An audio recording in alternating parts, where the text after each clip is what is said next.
If you really want to love a thing, sometimes you need to learn to hate it first. Real love is when you can still appreciate something even after the shine has worn off. Imagine you're dating a person. Generally, you wouldn't decide to marry them after a day or two of fun. Not because that person is a bad fit, but because you have no clue who that person is yet. You haven't seen any of their flaws. The reason we try to date for a while is because no one can legitimately say they like a person until they've had a chance to see them at their worst. Only after you've seen their worst can you even somewhat understand another person in their entirety. We have to see the parts we don't like in order to see the whole picture and decide if they're still someone that we can admire. There are few things in life that only get better the more you grow to understand them. Most things only get better after they've gotten worse first. Nowhere was this concept made more clear to me than when I lived abroad. So I had two opportunities to live abroad, and one of them was just a semester abroad in the Middle East, and the other one was literally a few years long in the Philippines. Of the two of those places, the one that I learned to love was the Philippines, but it didn't start out that way. For the first few weeks, everything there was novel and exciting, but the longer I stayed, the more I found myself uncomfortable with all of the differences. It really just adds up until the point that you feel so completely uncomfortable that you can hardly stand it. At one point, I was dying to go home, but fortunately, that wasn't really an option for me at the time. It's actually pretty normal to become really uncomfortable in a new place after a little while. It's called culture shock, and it doesn't happen on a 2-week vacation. It happens to people when they're settling in for a longer term stay. The good news, though, is it does go away.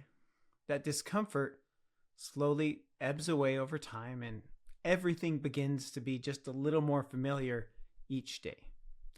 You adapt and grow, and you learn to accept the differences. People get comfortable again, and the beautiful thing is that not only do you acclimate to a place, but you start to love it. Except this time, you love it with your eyes wide open. You love the whole picture. Sticking around long enough to love a place that you hated changes you. And in my opinion, it changes you for the better. So in the end, I stayed long enough to genuinely love the Philippines. But unfortunately, I only stuck around just long enough in the Middle East to learn to hate it. If you can make it past the point you begin to hate it, you can learn to really see it for what it is. And the places that we bail out on early are the ones we never really knew at all. There's this concept that a business influencer I follow talks a lot about, Alex Hormozy. He talks about how a lot of entrepreneurs will get excited by an opportunity and jump into it. And with almost any business, once you're into it, you're going to figure out that it isn't all roses. In fact, it's really difficult. And you're going to be making mistakes, and you're going to figure out real fast how naive you were.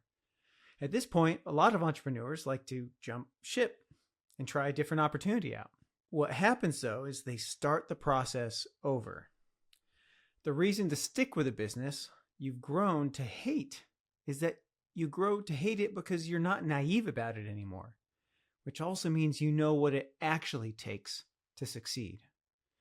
That kind of knowledge is worth its weight in gold. Entrepreneurs that can make it past that slump are the ones that break out of that cycle and start seeing real successes. Pushing past discomfort is what makes a person capable of really loving anything. I used to think that finding a hobby was a matter of discovering your thing. I know some people are immediately drawn to certain interests and never look back, but that was definitely not my situation. When I was younger, I would try new things all the time and would never be that drawn to them. I had my eyes opened a while back when I did some martial arts classes. I didn't actually like it, but I was doing it with someone else, so I kept going. And after forcing myself to stay in for several months, I started seeing actual improvement. And lo and behold, I started to like it. It made me realize that I could genuinely love a thing that I did not like at first. When I hear a person give me a hard no on a certain activity or hobby, I now wonder if they've trapped themselves in a kind of a bubble of their own making. Or if I see a person constantly chasing new things and only glossing over the surface, I wonder if they're depriving themselves of something amazing. We have a tendency to be so wired for novelty that we assume everything, everyone, and every place is better than it actually is. But when that chemical rush washes away, we see what's truly there. Growing to love something, someone, someplace is a process of adapting to reality and then learning to admire what they actually are. I love the concept of true love, but emphasis on the word true. It means to me that you really know who that person is and you still love them. Love that is blind isn't really love at all because you don't love that person. You love an idea that wears their face. Our world has changed to such an extent that we don't hardly even know how to learn to appreciate something unless it's brand new and overwhelming our senses. I wonder if part of the reason we need the lights to be so bright and the music so loud these days is because we have simply acclimated ourselves to such a degree of novelty that we've lost the ability to appreciate quiet beauty. This is why some of us never discover a deep love for anything. We never make it past the part where it's uncomfortable.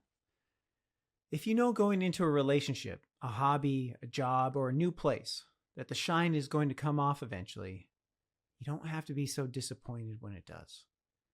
When that happens, all you have to do is push through a little longer to see if you can learn to love it.